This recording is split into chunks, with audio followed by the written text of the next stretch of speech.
Hey guys, it's Shadow the Rat, and for today's Foraging Friday, I'm going to be reviewing this foraging toy right here. So this foraging toy is actually one of my newer ones.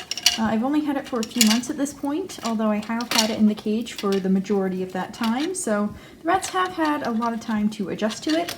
And in particular, Bean has, because we all know who's the mastermind behind the group. But anyways, this foraging toy is really cool because it has a unique way of being solved that makes it more difficult than other foraging toys. So I'm going to go ahead and show you the 3 ways you can use this toy. So for the first way, you can just have it sitting like this. You have 2 little platforms with 2 little rings, and you can just put some treats in there, and the rats can get them with their little paws. Now the second way of doing it is to have both rings up here like this. Let me see if I can find the piece that locks them in place. Okay, so here you can see there's a little indentation, and this stops the rings from falling down unless you align it with this indent up here.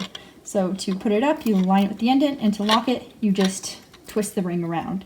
So to get the treats out, the rats have to twist it back so that it falls down.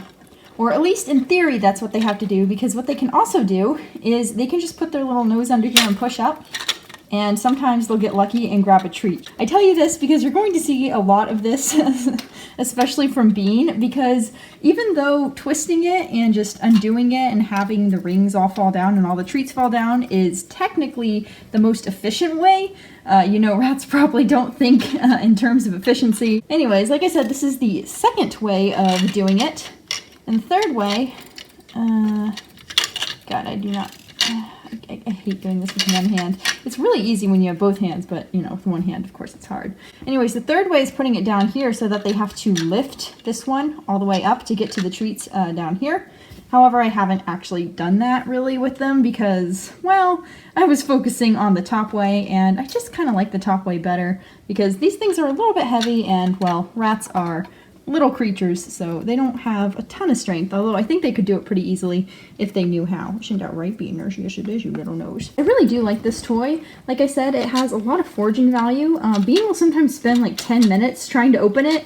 She doesn't really take that long to open it anymore, but in the beginning I did see her spend like 10 or 20 minutes on it several times, which was awesome because I didn't think she had the attention span for that, and it was just really nice seeing her just focus on something like that.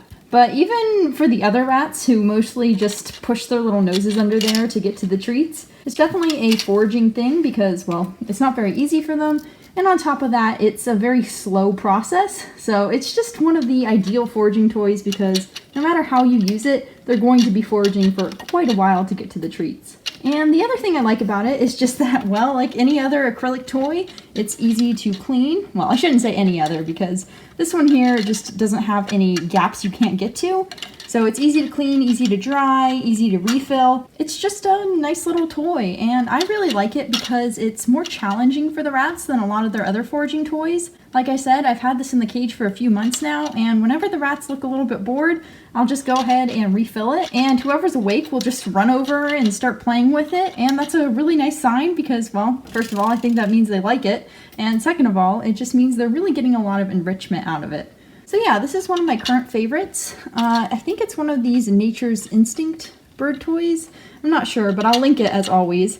And they have a lot of cool bird toys, but I didn't really think this one would fly. I didn't know if the rats could open it. They definitely proved me wrong. They can open it multiple ways, and I was very happy to see how much they liked it. So I definitely recommend this if you're looking for something a little bit more challenging than the typical foraging toy, and just something that the rats can really learn to love to use, and that just takes them a little bit more work to figure out. So that's pretty much all I have for you today, and I hope you enjoyed this review. As always, I hope you have a happy Friday, and I hope to see you next time. Bye!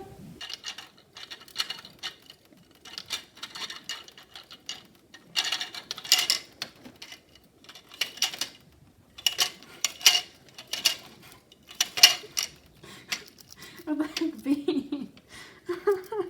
Bean. Why must you do this? Oh, you are great, Bean. You're just amazing.